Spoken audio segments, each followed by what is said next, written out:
नमस्कार दोस्तों, स्वागत है आपका मेरे चैनल में। मेरा नाम है डॉक्टर रश्मि नोडियाल।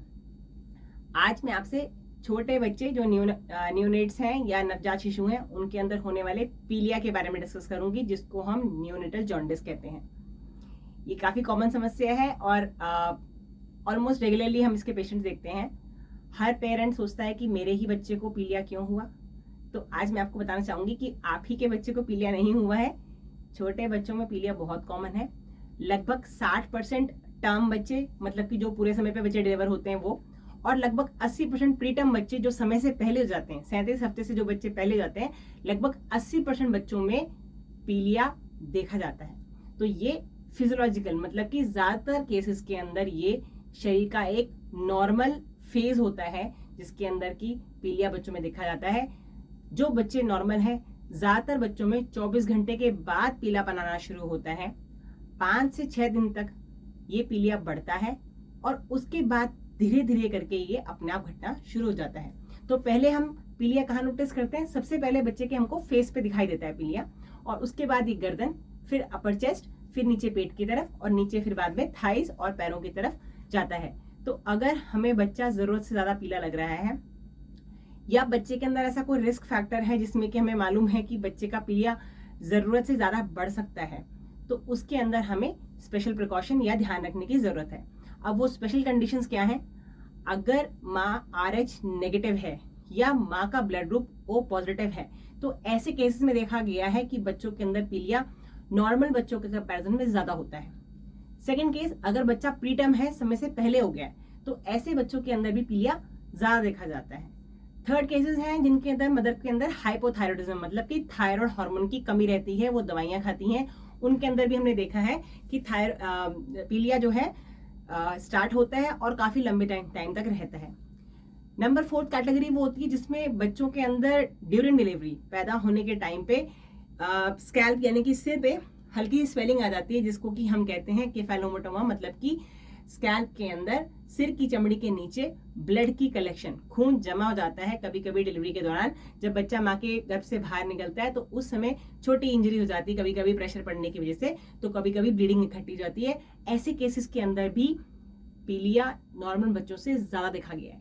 तो एक पर्टिकुलर पॉइंट है, हर उम्र के साथ, हर एज और वेट के साथ हमारे पास कुछ चार्ट्स होते हैं जिसके हिसाब से हम डिसाइड करते हैं कि ये पीलिया नॉर्मल है, आसानी से घर में रह के ठीक हो जाएगा, या इन बच्चों को एडमिट करने की जरूरत है। ठीक है, तो अगर आपको आपका बच्चा ज्यादा पीला लग रहा है तो बेस्ट है अपने आप घर में टाइम वेस्ट ना करें, डॉक्टर की सलाह लें।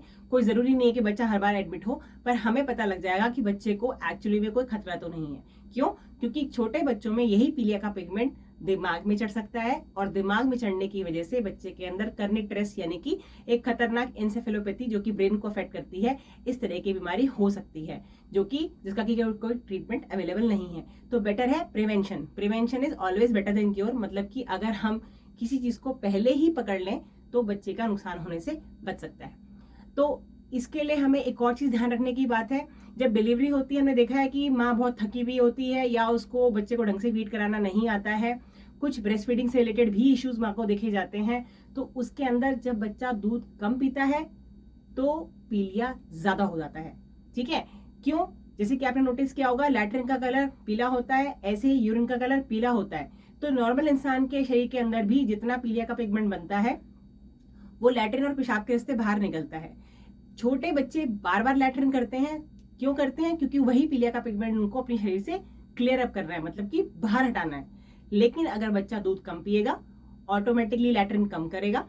जब लैट्रिन कम होगी तो पीलिया का पिगमेंट कम बाहर निकलेगा, मतलब कि वही पीलिया का पिगमेंट शरीर में जमा होना शुरू हो जाएगा। तो इसीलिए बहुत जरूरी है कि हम बच्चे को हर 2-2 घंटे में बार बार माँ का दूध दें, माँ का हाइड्रेशन लेवल मेंटेन रखें, मतलब माँ को ज्यादा पानी पिलाएं, 3 से 4 लीटर हर दिन। जितना माँ पानी पिएगी उतनी बार बच्चा यूरिन पास करेगा, क्योंकि माँ से ही बच्चे को पानी मिल रहा है, उतनी बार बच्चा लैट्रिन करेगा। दोनों रास्ते से बच्चे का पीलिया का पिगमेंट शरीर से बाहर निकलेगा। ठीक है, तो पीलिया का पिगमेंट निकलने का तरीका केवल लैट्रिन और पेशाब है। जितनी बार बच्चा लैट्रिन और पेशाब करता है उतना बच्चे का पीलिया जल्दी क्लियर अप होता है।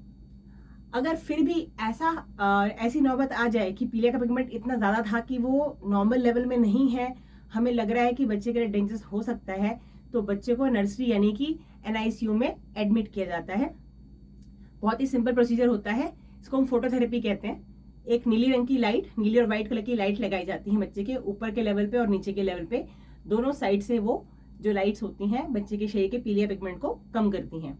तो वो बहुत ही इफेक्टिव ट्रीटमेंट है और मैक्सिमम बच्चों को इसी लाइट से ही बिल्कुल ट्रीट हो जाते हैं, बच्चे बिल्कुल ठीक हो जाते हैं।